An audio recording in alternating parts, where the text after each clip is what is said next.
All right. Hello, long time no see. This is a video which is extremely out of context and unexpected, and also it's a video that absolutely nobody asked for.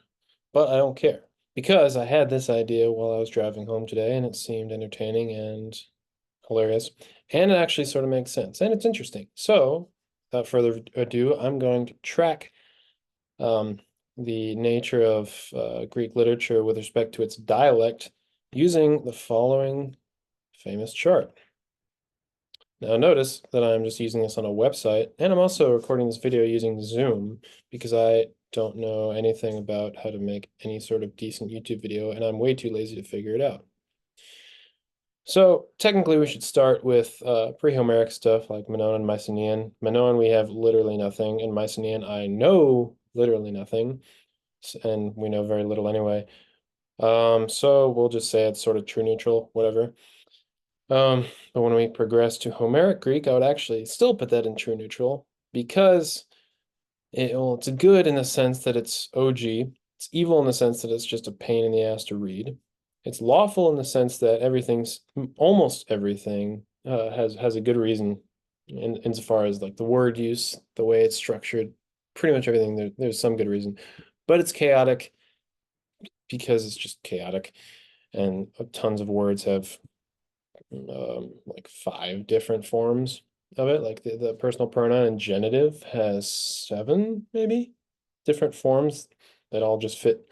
And they have a purpose because they fit the meter, but it's still chaotic. So we'll just say it all averages out to true neutral. Um, Now if we progress, um, and I mean, I'll put Homeric hymns and Hesiod and all those guys in the same boat. But if we progress slightly to elegiac poetry, lyric poetry, like Sappho and those guys, then I would say that's chaotic neutral. Um, because it's really, I'd agree with it as much, but it's less perfect and less structured, I would argue, than um, Homeric Greek. You can almost put in chaotic evil, but I wouldn't say, I think it's still good, it's still solid.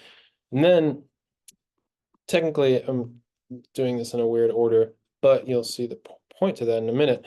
We could go to Pindar, who's basically a lyric poet, but he's a later lyric poet. And I'm going to put him as chaotic good, not good, G, what? I don't know. Because he is, in two words, he is a based boomer.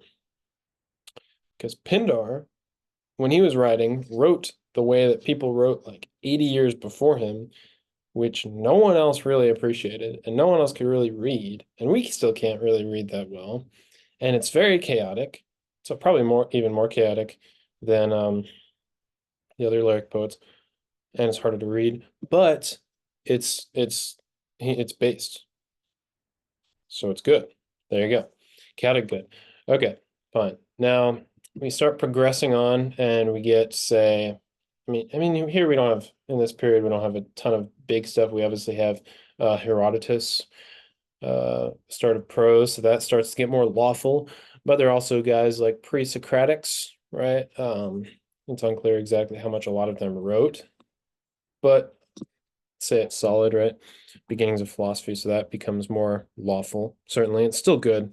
Herodotus is the goat, hilarious, and it's good Greek, although it's Ionic. And this is also where we start uh branching, right? Homeric Greek is like this own. It's not really a dialect, but it's a conglomeration of all the dialects, and then they start actually separating out.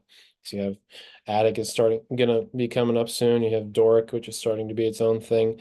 Obviously, Herodotus in Ionic. You have Aeolic floating around somewhere. No idea who even writes in that. But as you progress later, we had Herodotus in the well, I guess he's about the same time. I feel like Herodotus vibe wise is earlier than like Thucydides and all the other guys.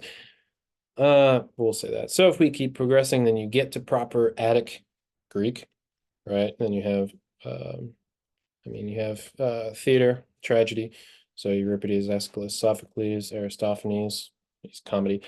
Thucydides, all these guys, that is lawful good because it's still poetry, so it's even more lawful than the uh, solid prose of Herodotus.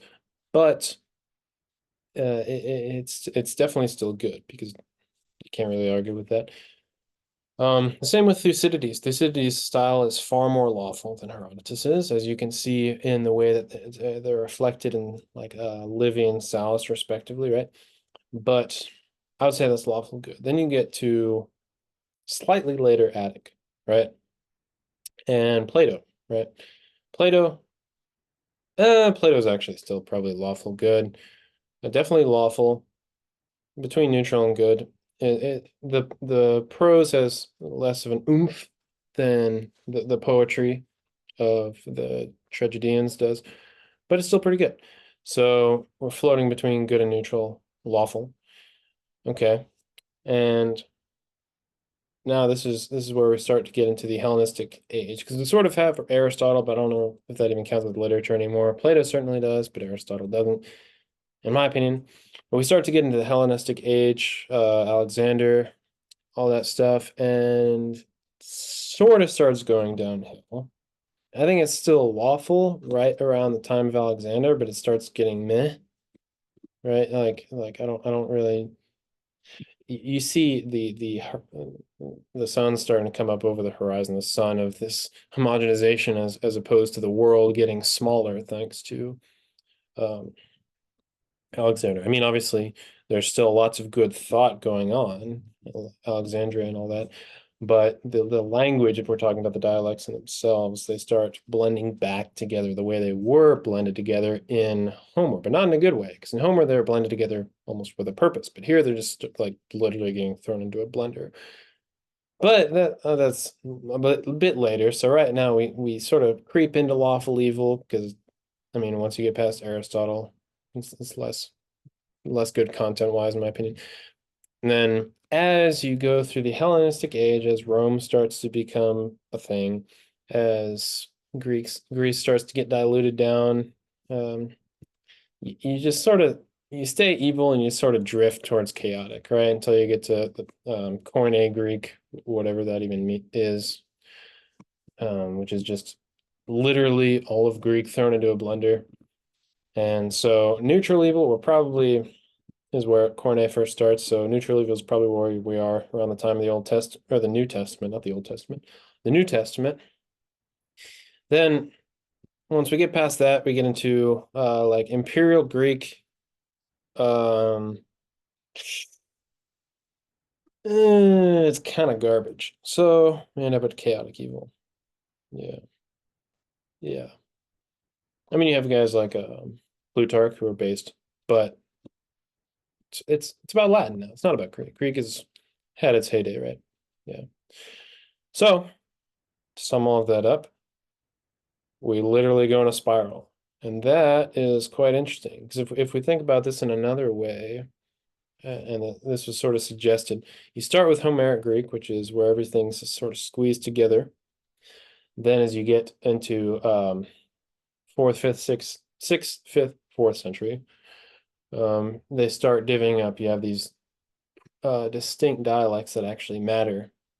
And then later they start getting put back together, but not in the same way as Homeric Greek was. So this is interesting. You sort of go on this spiral. And I could probably make more interesting graphs than this, um, but I'm too lazy for that.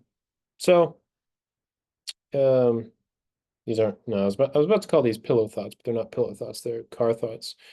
So if you have disputes for these opinions, then I don't really care. Keep them to yourself. But yeah, thank you.